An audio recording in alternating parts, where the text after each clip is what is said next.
Hey everybody, I guess it's true. All good things must end someday.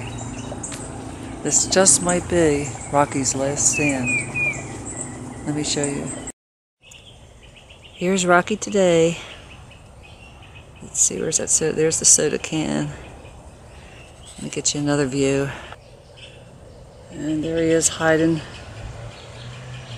And there's the soda can. He's grown a lot in this last week.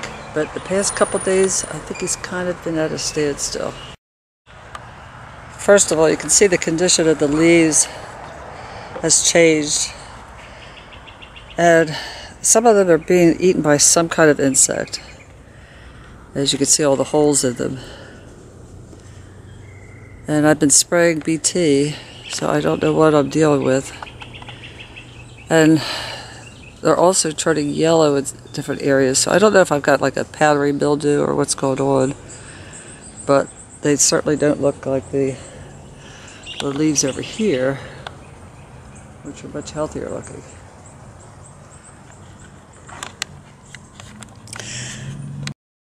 If you look at the vines over here, see how bright green they are? Well, when it comes over to this area, they start getting really light. And then you come over here where Rocky is. This was a vine that I had to cut off because it was running right into where Rocky is situated. But this vine does not look healthy to me. Maybe this is what they're supposed to look like when they get to this stage. I don't know. But the biggest problem is this.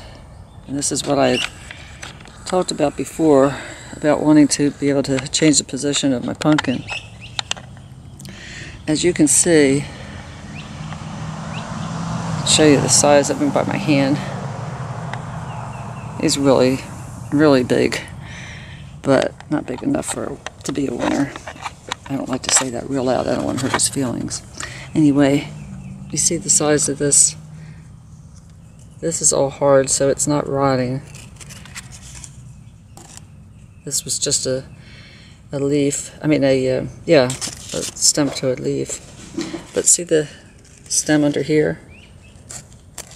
What I wanted to do was to push Rocky back over in that direction so that the back part of him would be over this way, to make room for this vine right here.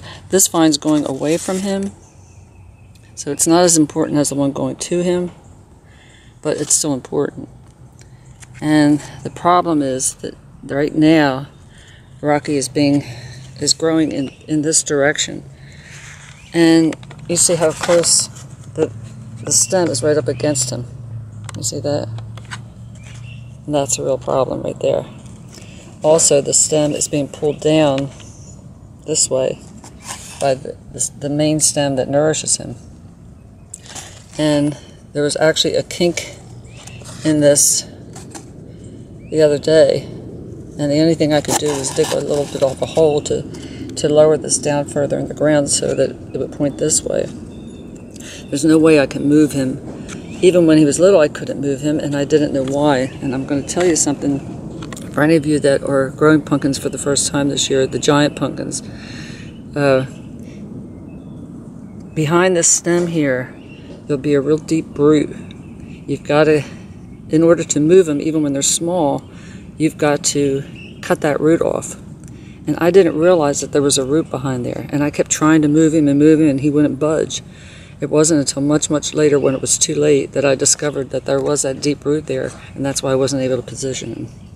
So now I'm stuck, or I should say Rocky is, and I don't think he's going to, he'll probably, I don't know how much longer he's going to last, but it's not going to be a real long time, because this is definitely causing him a problem here.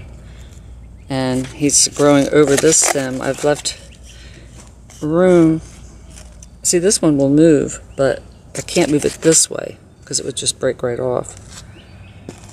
So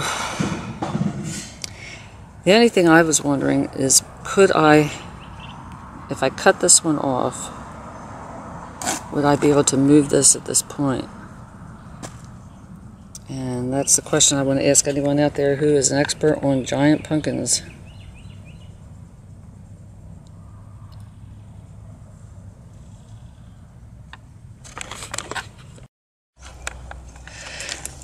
Now, measuring him is going to be harder all the time. Can't get over to him real well. Okay, let's see. Okay, his circumference, which this is not real accurate because I'm not at this widest point. Let's see. Okay, his circumference is 7 foot 7 inches. And from blossom end to the stem end, he's 7 foot, I don't know where you measure to, I guess about here, 7 foot 3 inches.